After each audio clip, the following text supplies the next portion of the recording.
Welcome to another episode of Real Wealth Podcast. This is Michael Proctor, and Leading Edge Financial Planning is the sponsor once again. But also today we have the President, CEO, Mary Jones with us with the Mental Health Association of South Central Kansas. It's a mouthful. Yes.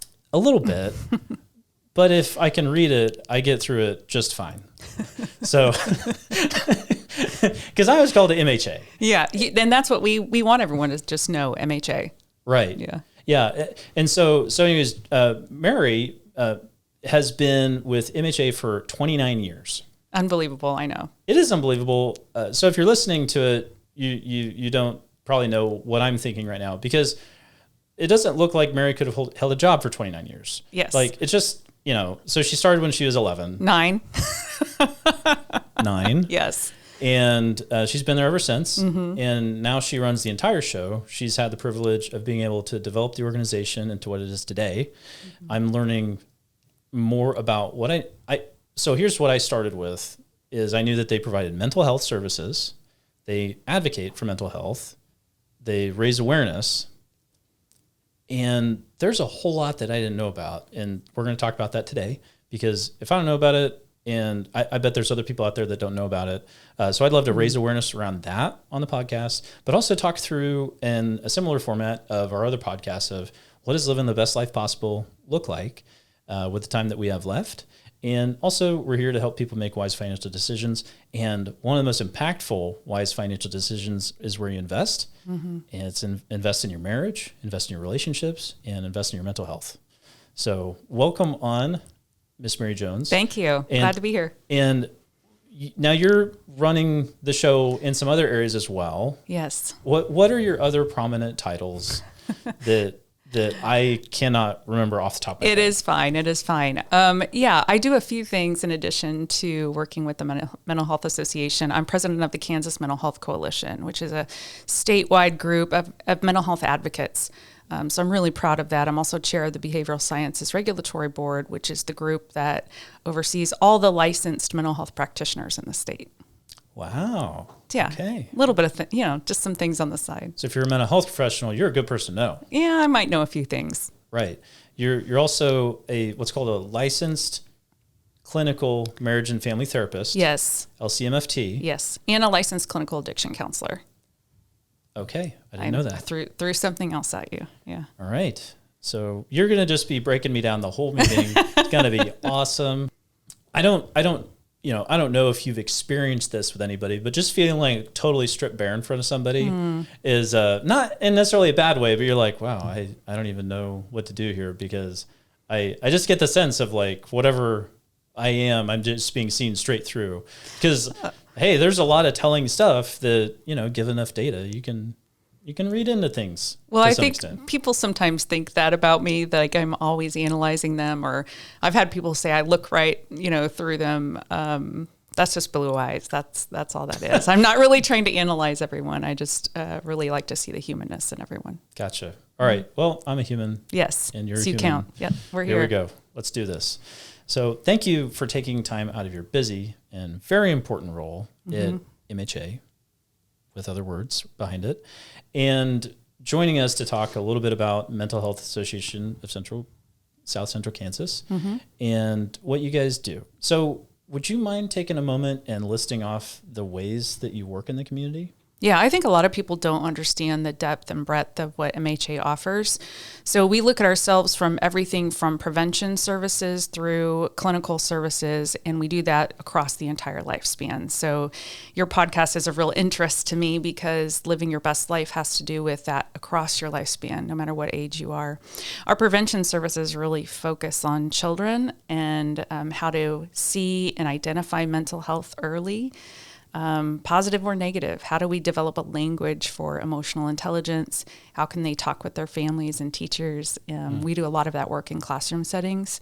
Then we have our residential services. So a lot of people don't know that we're the largest housing provider for people with mental illness in the state.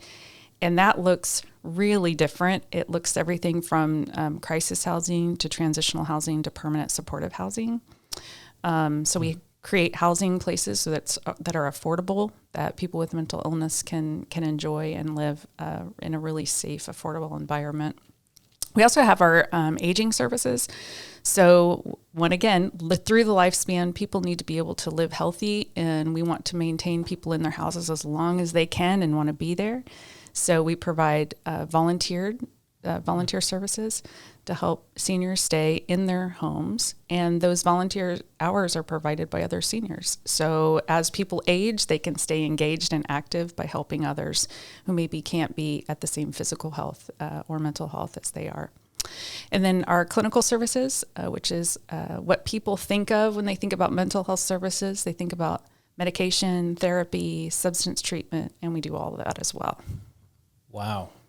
In addition to that, we have community-based services, so things like helping kids and adults in the community, with case management and other support services. That's quite a bit. That is a lot. That is an amazing amount of services. How many people are over at MHA? We're 170, so it's not a huge number. It's a big number, but it's not a huge number given all of the services that we provide to the community. Right.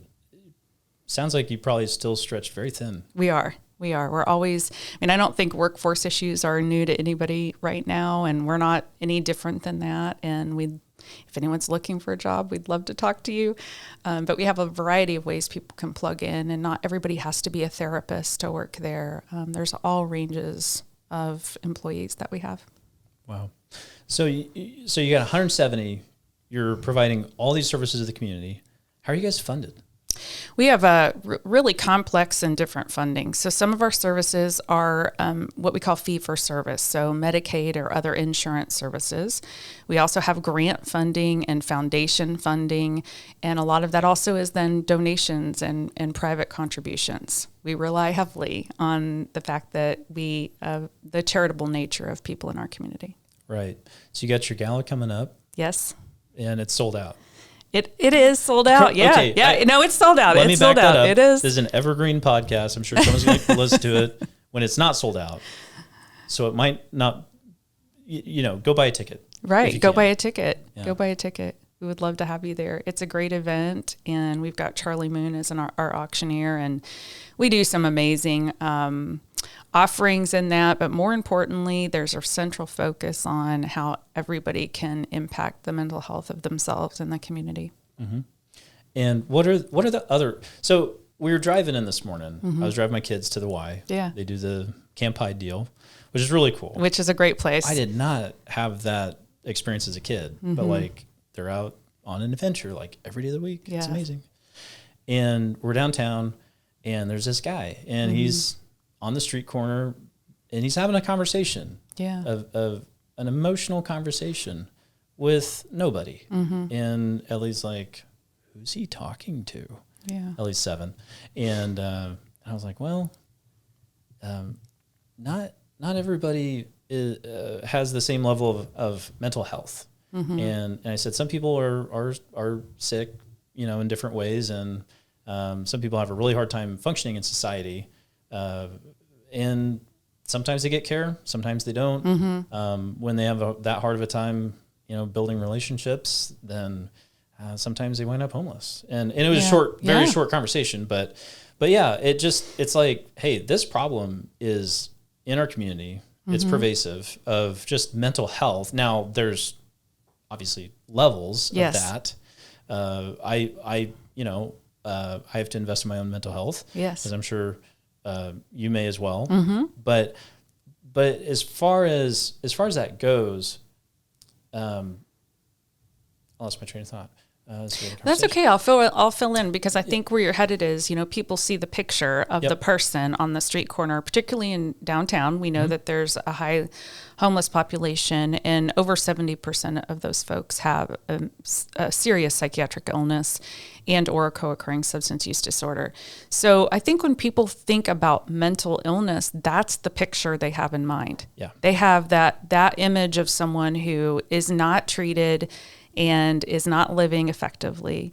And you mentioned this, it's like there's a whole range, right? So we know that 1 in 5, we really say 1 in 4. We know since COVID, the rates of depression and anxiety have gone up. But, that's the mental illness that most of us really relate to and understand is high levels of anxiety or depression, mild depression, things that ourselves, our friends, our families all experience, right? And then there's this other extreme out here of someone who needs a high level of service. And we provide all of that. So I think sometimes people, again, misunderstand this person that you're talking about is the only vision of mental illness, and it's not true. And the more we can kind of normalize that talk of, yeah, I have anxiety sometimes. Do you have anxiety sometimes? Totally. And it's a pretty normal conversation, and that's what we hope to do with our education and advocacy for mental health. It's really to hit all of those things. Yeah. Would you be able to comment on maybe the differences between people because we're talking about normalizing. Yeah. But what's normal is we all have a brain. Right. What's not normal is if every brain were exactly the same. Well, if every brain was exactly the same, it would be no problem to have perfect mental health, right? There's so many factors that go into what happens to that person on that very extreme end of things. And we call those social determinants of health, which is a great big word to say. What was your upbringing like when it came to access to food, access to education, access to healthcare, all of the things that I like to use the word driver versus determinant, because right. I think when you say determinant, it's sort of this end feeling, but we all know that there are things along the way that can help and change that. So what you see in psychiatric illness is you have a malfunctioning in the brain somewhere, right? Too much of a chemical, not enough of a chemical. And for the folks on the very severe end of that, they're experiencing things on severe mental illness that are psychiatric symptoms like hallucinations, delusions, things that need medical intervention. So in that person, walking and exercising, which are really good strategies, health and nutrition, excellent strategies, are not going to be sufficient to stop the symptoms that they're having. And it's no different than someone with diabetes who's maybe, again, think about diabetics. There's a real range of people who can control with their diet and exercise, and those that need ongoing intervention like injections or things like that. So we just really want to conceptualize mental illness in the same way and separate it from mental health. So we can talk about that too, because mental health is sort of the opposite end of what we want to talk about that on that end. Absolutely. Yeah. So I see a therapist and a coach. Good for you. And honestly, the coach, I've been either quasi-entrepreneurial or entrepreneurial my entire career of being a financial advisor. Now I'm like full entrepreneurial, but what I'd always sought out, like, okay, I want a business coach. Mm-hmm. But you know what I needed? I needed a coach who was trained as just a coach, like somebody who understands how to like block and tackle. Yeah. And a real coach. Yeah. Because I mean, the business coaching is great, mm-hmm. but I have made so much personal progress mm-hmm. in working with this person on just like, I don't want to go too deep on it, but like, just because, well, there's stigmas. Okay? Sure, absolutely. So as soon as I say, I figured out that I have ADHD when mm-hmm. I was working with her. Mm-hmm. People are like, what? I don't want an advisor who has ADHD. You know what? Probably most advisors probably have ADHD. I'm just going to say it. Like if you're in sales or mm-hmm. like you, or an entrepreneur like that's just, it's far more normal than you'd think. Mm-hmm. But I didn't know that. Mm-hmm. And so I was like, just trying to like bootstrap it and work harder and like make myself do stuff harder. And that's hard. That's like, the story though that happens, right? Yeah. Is that people don't know they have something like ADHD or an illness, and they get through school and struggle to get there. We also know people with ADHD have higher rates of substance use disorders and other co-occurring because they don't feel right. They don't feel right in the classroom. They don't feel right in their peer groups. Many can be hugely successful because they've created all these what we call compensatory skills. So you've developed a lot of strategies to get by and make yourself real successful. But that proper diagnosis early, that will change someone's entire way of relating with the world. Yep. Yeah. So anyways, like, and this is only going back a few months ago. Yeah. And I'm like, wow, this is amazing. But that's it, is if you don't have an awareness or have put yourself around people that can help you gain that awareness, then it's tough and it's harder than it probably needs to be. But that difference between like mental illness and mental health is night and day, because I mean, I'm not mentally ill, Right. but I'm learning more about, okay, here's how I'm wired. And then this is how I function. Like, I didn't know that your prefrontal lobe is just kind of like tired, not droopy. Droopy is a bad word, but I don't like droopy. But It's just not getting all the activity it needs. It's not woken up enough. Yeah. And that's really great when you are living in a cave and surviving and, you know, bludgeoning your meal. But today that doesn't work so well when you're supposed to sit down and work at a computer or a desk and get a bunch of stuff done that's highly detailed that doesn't directly translate to eating dinner. Right. Yeah. So, but this is there's a shortage of therapists. Right? Yes. Big shortage. If everyone's seen the report from Mental Health America that was published in 2023, Kansas is ranked 51 in incidents of mental illness without access. And the biggest point of access is not having enough clinical staff or clinicians, including med providers and therapists, to serve the needs of Kansas. Big shortage. Yeah. How many more do we need? Oh, gosh. Offhand, I couldn't give you a specific number, but what I would say is the issue, I think, is many. One is we have some fantastic programs in the state of Kansas that develop great clinicians through lots of professions: counseling, marriage and family therapy, social work, psychology. And we're not doing a good job of retaining them and then getting them into the right spots. And part of that is funding. If the funding isn't there to pay people what they want, then they're going to find other places to go work. And so I think it's incumbent on all of us across the state to figure out, if mental health is this priority, then let's put some money back there. Yeah, I mean, I think it's, for anyone who's seen the MHA Mental Health America report that came out this year, it talked about the lack of professionals across the nation in each state. Now, Kansas happened to rank 51, which is, not a place to rank. Wait, so we are the worst. We're like under Guam? We are. It is. We hit 51. And that factor is in access to mental health care and higher rates of, particularly in our youth, who don't have access to treatment. So when you think about that, you're thinking, what do we need to do to solve the problem? And the thing that's amazing is across our state, we have incredible programs to develop great clinicians across all the disciplines: professional counseling, social work, psychology, marriage and family therapy.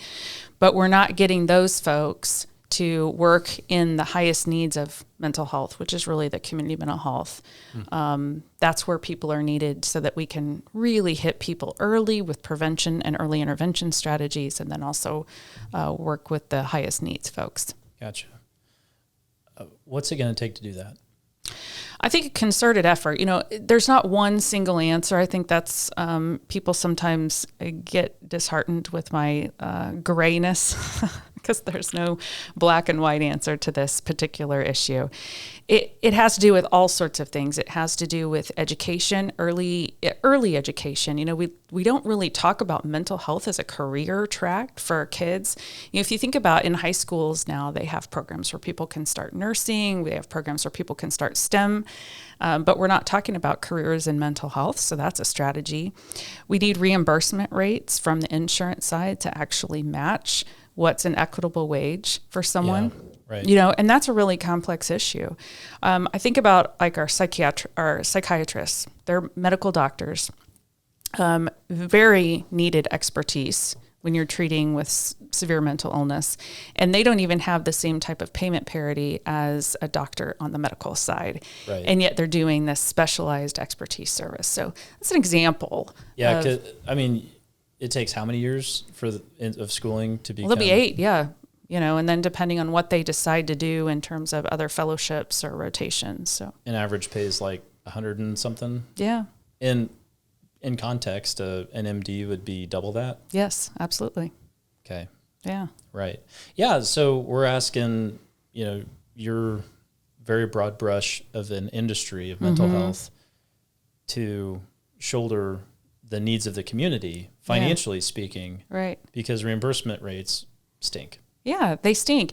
And what's interesting is everybody's impacted by mental health. I mean, we know that depression, as an example, the illness with the highest rates of lost work time and production. Yep. So all of us have that, right? We have people that work for us that struggle with depression, and so they have more sick days, or they have more days of presenteeism versus absenteeism. It becomes a really snowball effect because we don't have the right access and the right support and really the right acknowledgement for people when they're having a mental health struggle. Yeah. Mental health in the workplace is something that we're really passionate about. Clearly that makes sense, but we have something called the Bell Seal certification for Mental Health America. We were platinum winners this year. I'm really excited about that. But really what that means is we're prioritizing the mental health of our employees. So, instead of someone, I tell my staff, it's like, instead of calling in and saying, oh, I have a migraine today, or, oh, I ate some bad shrimp, I can call in and say, you know what, today's a really rough day, and I'm having a ton of anxiety, and I just can't come in today. That honesty is what shifts stigma. And when it's accepted just as well as someone saying, oh, I'm sick and I, have a headache, I'm having high anxiety and I can't come to work today. That I want people to feel like it's safe to do. Right. Yeah. Man. Normalizing. Right. Yeah. Yeah. No, normalizing is really key because when we take a hide it, shame approach, and I'm still questioning right now, it's like, was that poor impulse control that I decided to go there?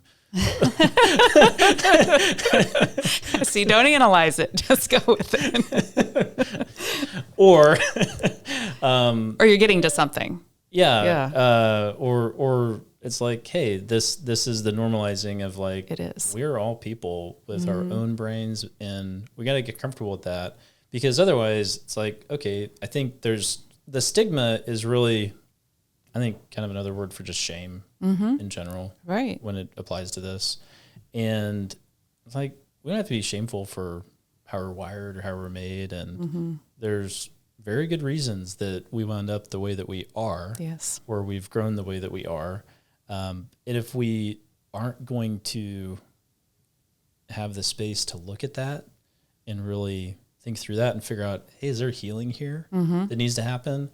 Is this an open wound that is just wreaking havoc on my life, whether it's obvious or not, or quality of life, or do I need to go talk to a doctor and get a medication? Yeah, I mean, but without being able to just kind of set the stigma, the shame aside of, let's take a look at that. That's really hard to take a look at it, and reduces the chances that somebody's actually going to seek the care that they have been needing the whole time. Absolutely. And we know this with the youth now. They gravitate towards peer groups or online platforms to talk and share their feelings, but they don't go to their parents. And so, that's something we want kids to understand. Hey, I can share this with my parents, or if it's not safe, I can share it with someone who gets it to the right place. And also educate parents that if you see a dramatic change in your child's behavior, talk about it. One of the things I think parents worry so much about is, if I talk about it, then they'll do it, or they'll think it, or I'm creating something. And that's just miseducation. It goes right along with that stigma that we talk about. So, I don't know how many of your kids would feel bad saying, hey, Dad, my throat hurts this morning. Probably not any of them would worry about that, except maybe you're going to make them go to school anyway or something. I don't know. But kids don't have the language or the understanding to say, I feel sad today, and that's a shift. When we can get to that place, that's a shift. Usually, yeah. I mean, from my 3, it looks like they're acting out. They're upset. They're, correcting the other 1 or 2. They're, throwing flying fit. I mean, rather than I'm sad. Yeah. Those are harder things to understand. And it certainly at their ages, they may not have the language to say those things, but that's where parents, and if we can step in, give language, ask questions, be curious, then we can open up some dialogue. My kids would jokingly, when they were little, say, "Okay, Mom, let's go take it to the couch." Now, I know they're the therapist kids, so, they say things like that. Oh, that's good. That's funny. Is that, did you tell them? Did you start that? I did you say, not actually. Let's take it to the couch. I didn't, which is really funny in and of itself. That is funny. Let's take it to the couch. Let's take it to the couch. What went through your mind the first time you heard one of them say that? Man, don't get me started about my kids, because I'm a proud mom and always will be. And, I think I have the best children. But what it reminded me of is I'm doing something right. So, here, moment of vulnerability. I think when I was brought up, I didn't feel that connection to talk with my parents openly. And one of the primary things I always said to myself when I had kids is I want them to be able to talk to me about anything. Anything. Nothing is off table. And I think I've done that. I think I've created an environment where my kids feel comfortable talking about anything, from big world issues to, small things that are happening in their day-to-day lives. Yeah, nice. I think I tend to accomplish the take it to the couch when they're stuck in the back seat and we're driving somewhere. But I actually like that phrase as far as just like to give them something to say of like, if they want to talk about something, they can say that. It's just like a free zone of like, hey, whatever it is. Safe zone. Yeah. Yep. So this feels like a good, I do want to touch on one more thing before we just jump into the lifestyle and the lessons learned portion. I feel very under-equipped to go help somebody having a conversation with thin air. What can someone like me, who's not a mental health professional, do to help with mental health, mental illness, get involved and help meet the huge need? Yeah, great question. I'm going to start with a very individual answer, which is one of the trainings we provide to the community is a suicide intervention training called QPR, Question, Persuade, Refer. And what it does is it really gives people like you who don't have the clinical background the language to say, hey, I noticed you aren't doing well today. Are you having thoughts of suicide? I'm just listening to that. When I say, are you having thoughts of suicide? Lots of people immediately get activated and think, I could never say that to someone. Seriously? Yeah. And what we want people to understand is when you do that, you create a dialogue. And someone has the opportunity to say, yeah, I'm not doing well today. I'm not thinking about suicide, but I'm not doing well today. And then there's a dialogue. So for anyone, non-clinical or whatever, whoever you are, you can be human. You can be human and notice when people aren't doing well and talk to them. That's one of the key elements we know when it comes to suicide intervention and prevention is many people who have survived an attempt say, I just wanted someone to reach out. And if someone had reached out, I wouldn't have done this or that. So anyone, regardless of who you are, can take those trainings and get comfortable with saying that. We even tell people, like, say it over to yourself. Say it to your friends. Are you having thoughts of suicide? Because the words come out tough the first time. Yep. Yeah. Right. You're like, yeah, it's tough. Okay. So at one point I did have a friend who called and was not doing well. Yeah. Even knowing that that's kind of where the conversation was headed, or rather was that they were in a very dark place. Yeah. I don't know that I could have been felt comfortable initiating that actual question. Right. But it started off with texts, and I was like, okay. And then I didn't know what to do. And thankfully at the time I knew a marriage and family therapist, Stephanie. and now I know Stephanie. We're married. Right. but at the time I was like, what do I do? Like, what do I do with this? And because I didn't feel I felt like, I'm like, if I say we should call the suicide hotline together or something, that's going to make it worse. And it's because I'm like, I don't want to pile on shame or blame or anything like that.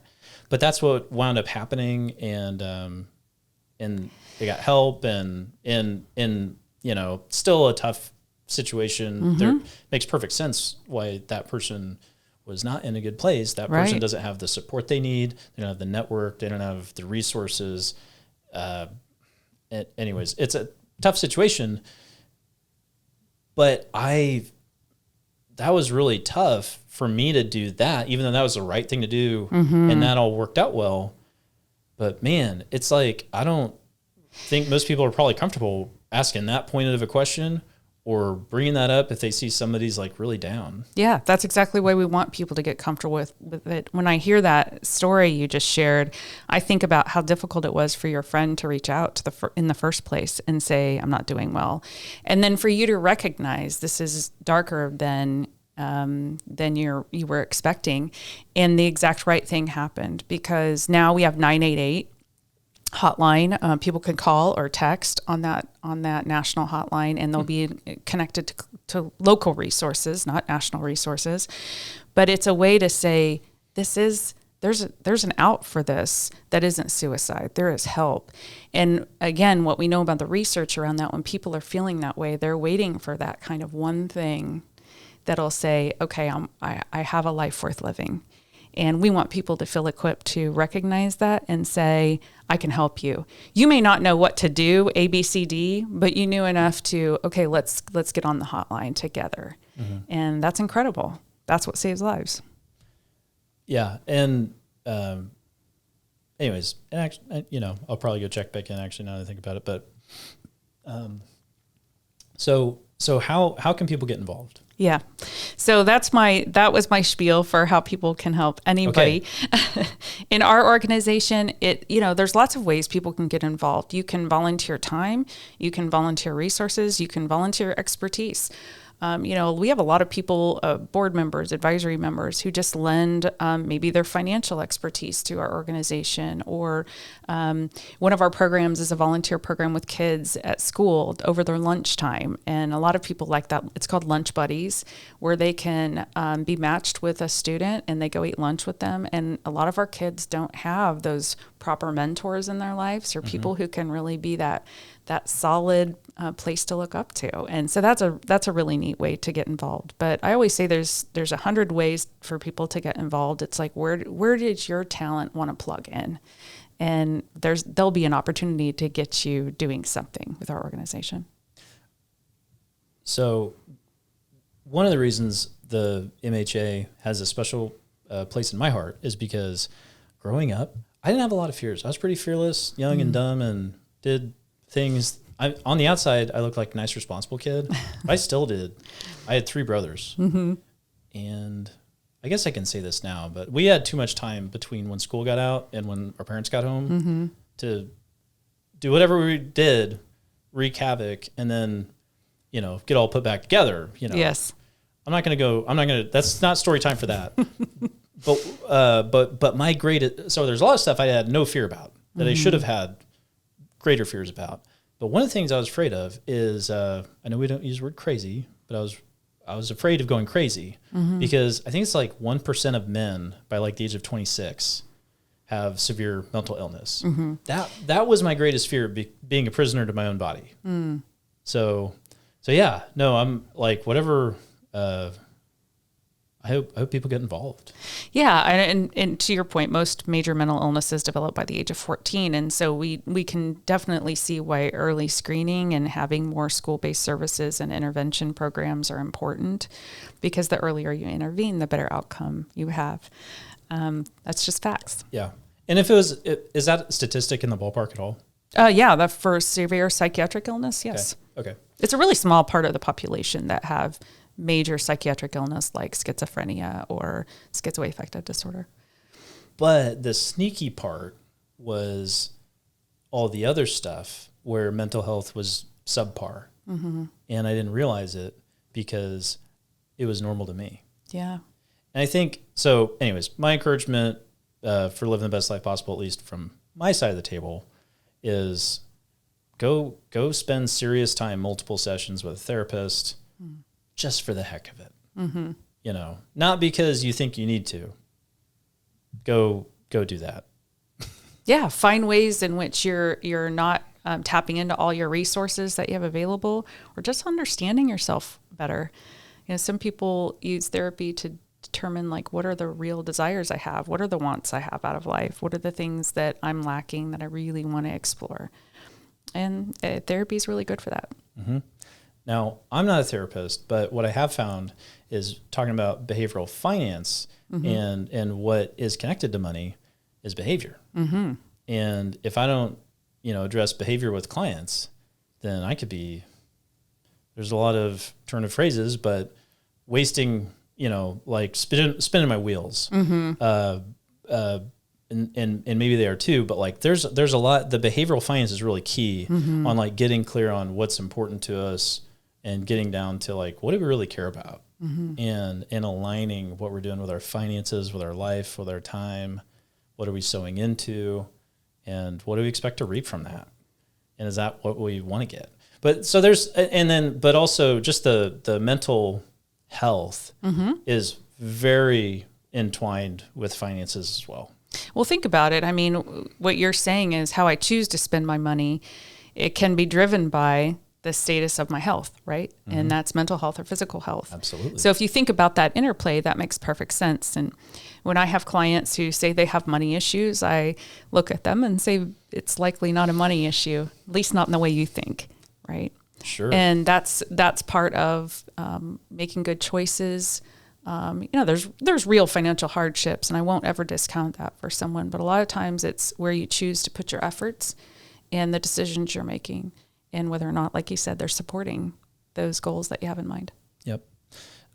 So that might be a good segue to transfer over to, let's talk about what does living the best life possible look like for Mary? Yeah, great question.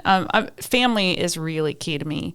I do a lot of things professionally, and I love every bit of it, and I wouldn't spend time in professional activities that didn't just fill me up and bring me joy.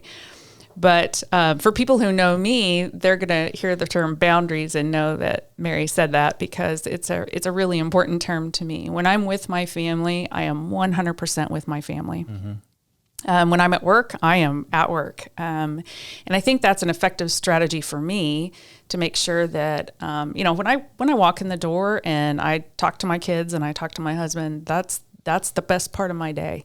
That's the piece I want to just take in every moment, no matter what's being said or what's happened on the day for them. So that's really important. Living my best life is about really engaging and being present when I'm at either of those things. And then it's finding the things that bring me the most joy. Reading a book, taking a hike, swimming. I love to be active, swimming, walking, just being in the outdoors. Mm-hmm. Mental Health America's campaign this year for Mental Health Month was look around and look within. And a lot of that was about your geography and your location and being part of nature and how much we get from being outside and looking at trees and listening to birds and hearing water.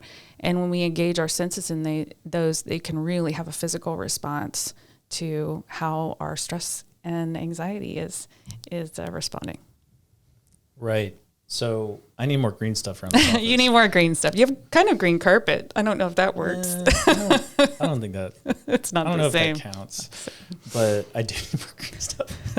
I see an apple over there. That's good. I do have an apple. Yeah. That's the backup, apple a day. That's the backup like lunch. Anyways. I understand. Right. It's not decoration. anyways, More green, more green. More green. I need more green around here. Yeah, it's that's good. That's good. I need more green. But so that was the focus. You talked about the importance and the presence of relationships. Yes. Would you mind sharing more about the role of relationships and depth and quality in mental health?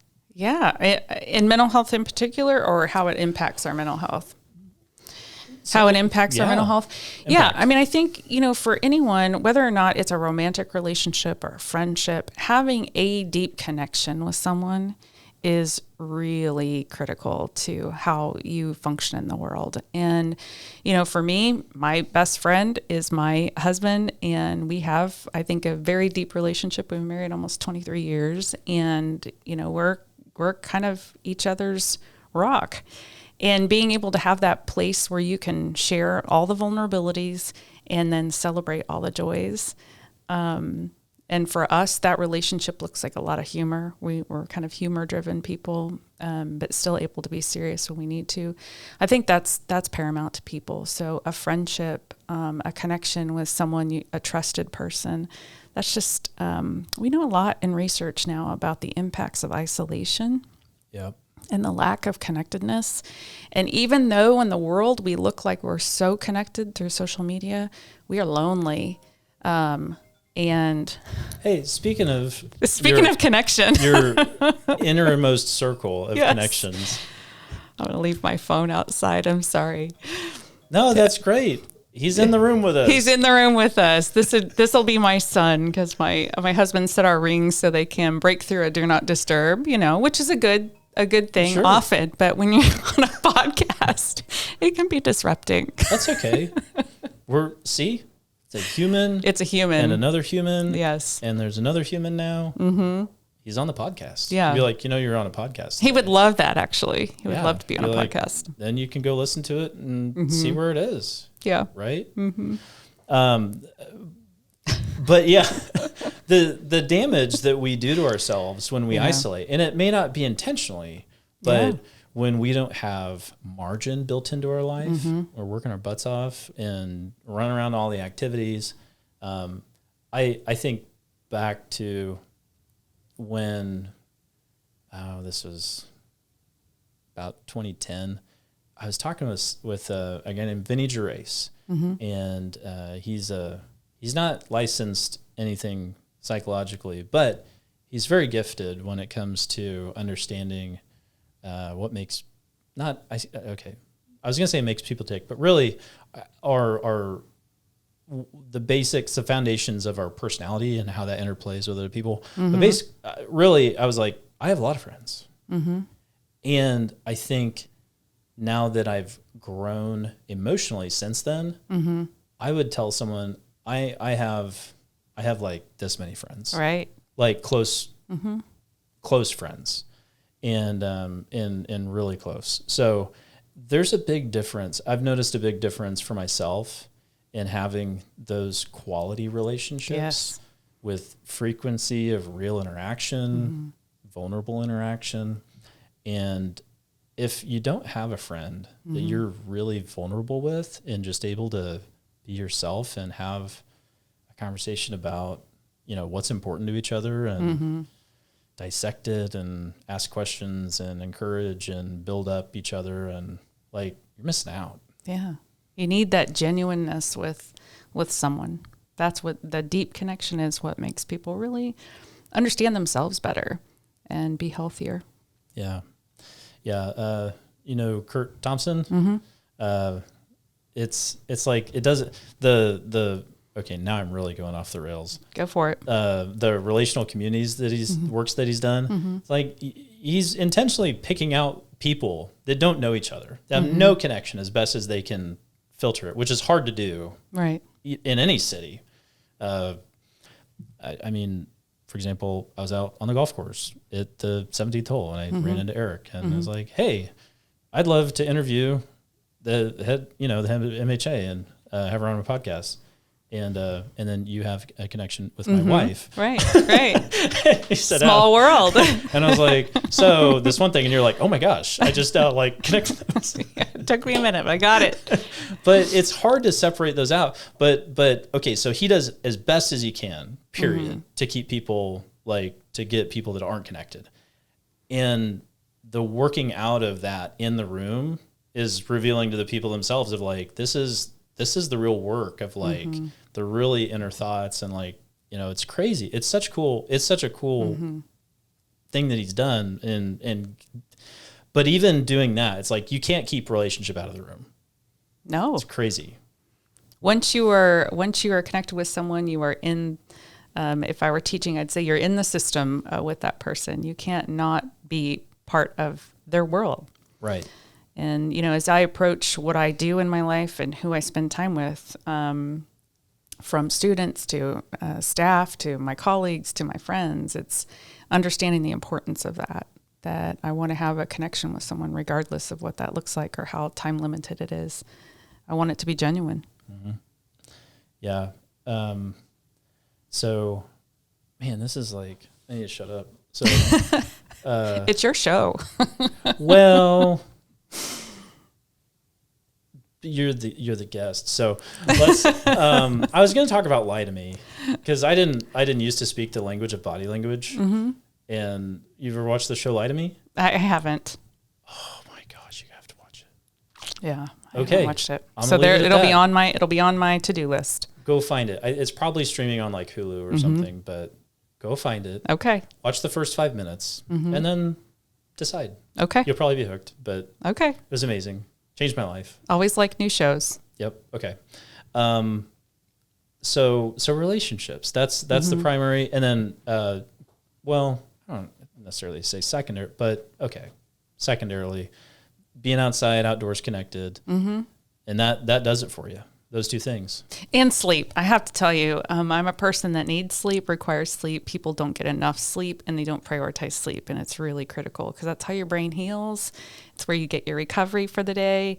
And so, that is something that's important to me. And I keep pretty good boundaries around sleep. I think it's important. I need to function on about, for sure, 7 hours of sleep, but okay. 7 to 8. It's important that people prioritize that as a health strategy. Nice. I usually ask about life hacks, like if you come across anything special in life. That sounds like one. It is. I mean, I think people underestimate the value of sleep. And here's some things it does. I mean, it really changes your brain chemistry if you're tired. So you do things like you have worse judgment the next day when you're tired. You may eat things you didn't want to eat. You may drink things you didn't want to drink. You may make poor decisions that you wouldn't have done had you had good sleep. So we were to really think about it from the standpoint of a health practice. So yeah, that's a life hack for sure. Okay. My life hack would have been go watch Lie to Me. Okay. Well, it could be mine. I just don't know yet. Maybe someday it will be. I don't know. It could be. Yeah. Are there anything else in your life that you've figured out that's like, man, this has been invaluable ever since I started doing this? You know what? It is going to sound strange or maybe cliche to people, but I never really got too stressed out about my kids. And it was because I just always kept this perspective of like, I'm not going to have this moment again. And even if it was one of those awful tantrums when they were little, or some of the hardest moments that you go through as they're getting through teenage and then early 20s, it's like, I have to be mindful that this stage that's happening or this thing that's happening, if I'm present with it, I won't experience it again. And so I think that approach to me has given me sort of the,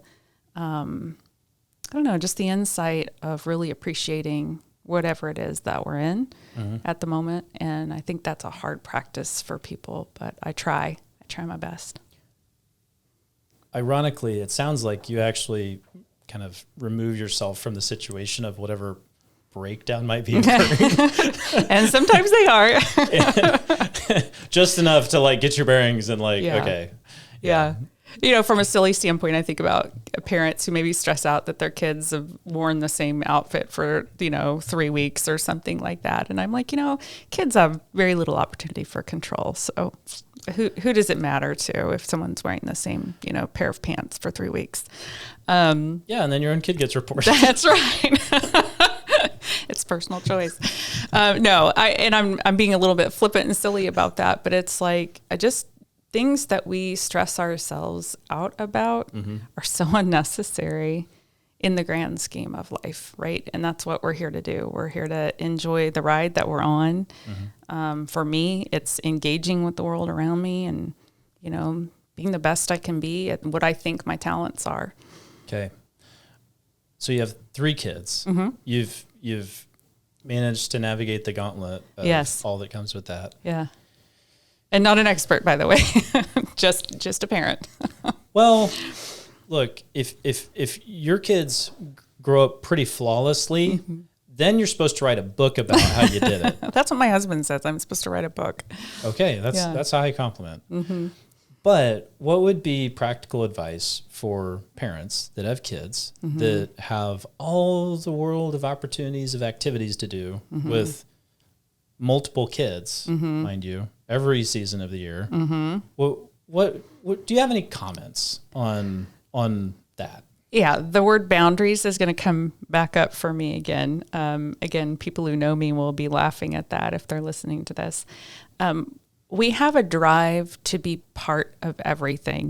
People say FOMO now, right? The fear of missing out is what drives a lot of people. And instead of finding out what thing does my kid really enjoy, which activity is bringing joy to them and joy to us and our family, then pour into that and kind of reduce that need to be part of everything that happens. And that's going to be an individual choice, but I just see it time and time again where the parents run themselves ragged, kids are running themselves ragged and sort of driving to a performance standard that isn't maintainable.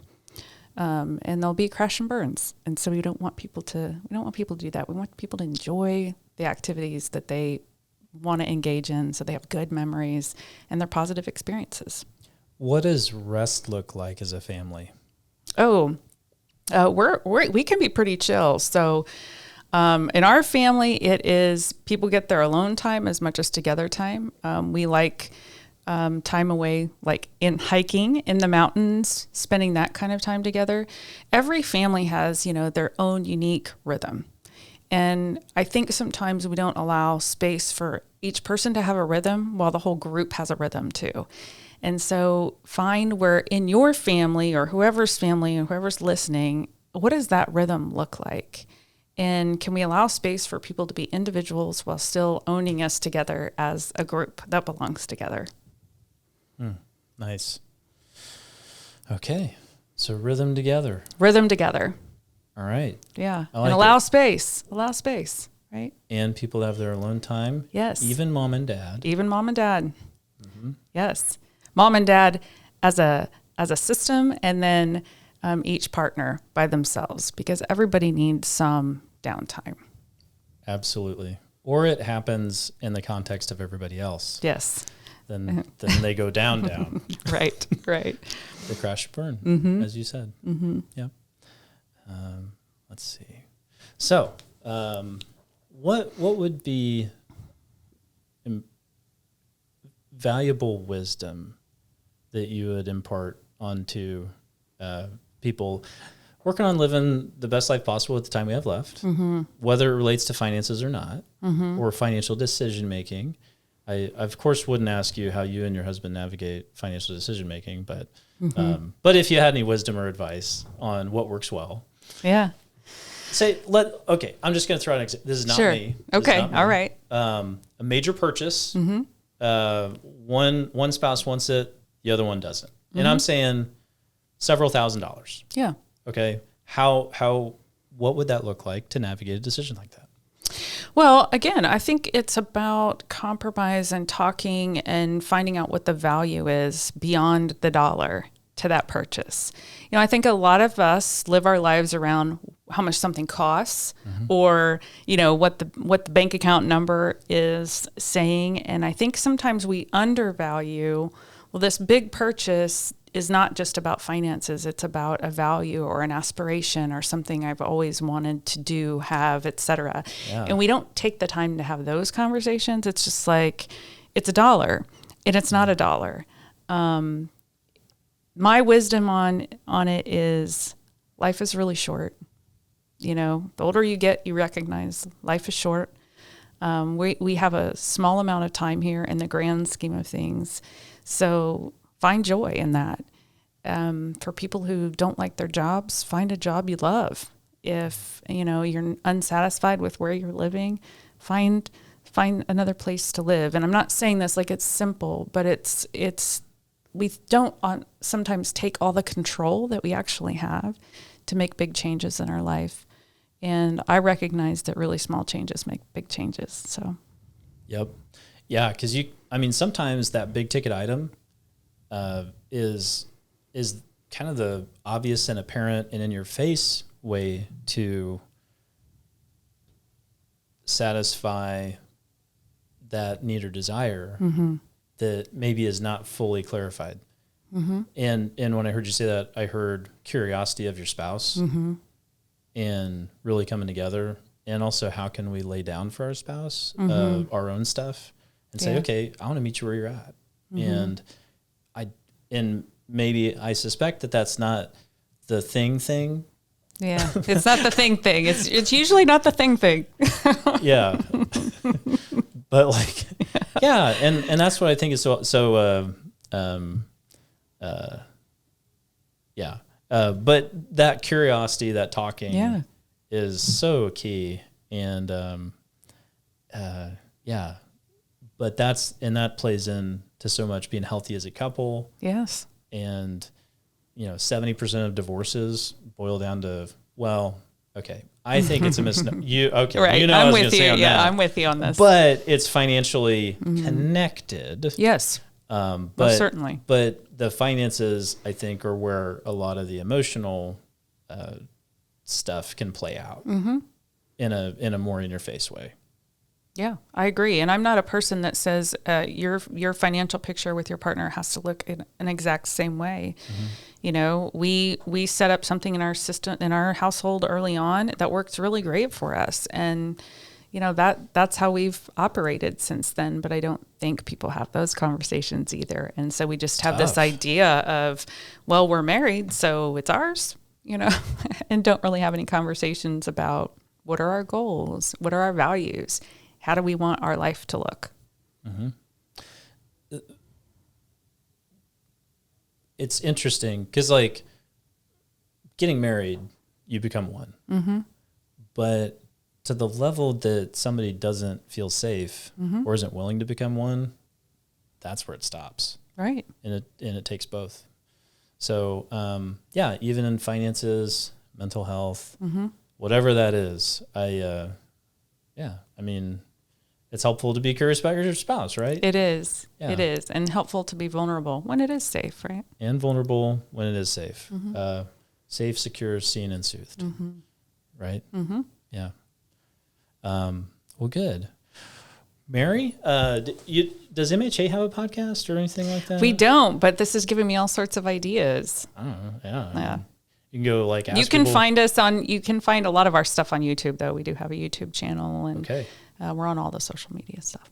What's the YouTube channel? Oh my gosh, you can't ask me that. Is it a crazy string of letters and numbers? Probably. Okay. Much like our name, yes. How would I find it? You could just search Mental Health Association of South Central Kansas and you'll find it. There's probably not too many of those, huh? No, I think there's one. Good. Wonderful. Well, thank you so much for coming on. Actually, I have maybe I'll give you one last opportunity to share something. Has there been as you've been growing MHA? Is there maybe just like a strong leadership lesson you learned while you were at the helm, or as you were coming up through the ranks that has been transformational? I think for me, it comes back to genuineness. I can't lead without people around me, right? So I find that the most inspirational thing is pay attention to the people around you who are feeding into you, but you don't really even know they're feeding into you. And it's every interaction I have with someone where I can take something away and go, "Now that felt something. I felt something there." So as I've had opportunity to grow and develop into different roles and into where I am now, that's how I see my role, is tapping into the resources of the people. Mm-hmm. Nice. Yeah. You are one of 170. I am. Absolutely. It's amazing. Well, thank you so much for serving our community and our area and our state, and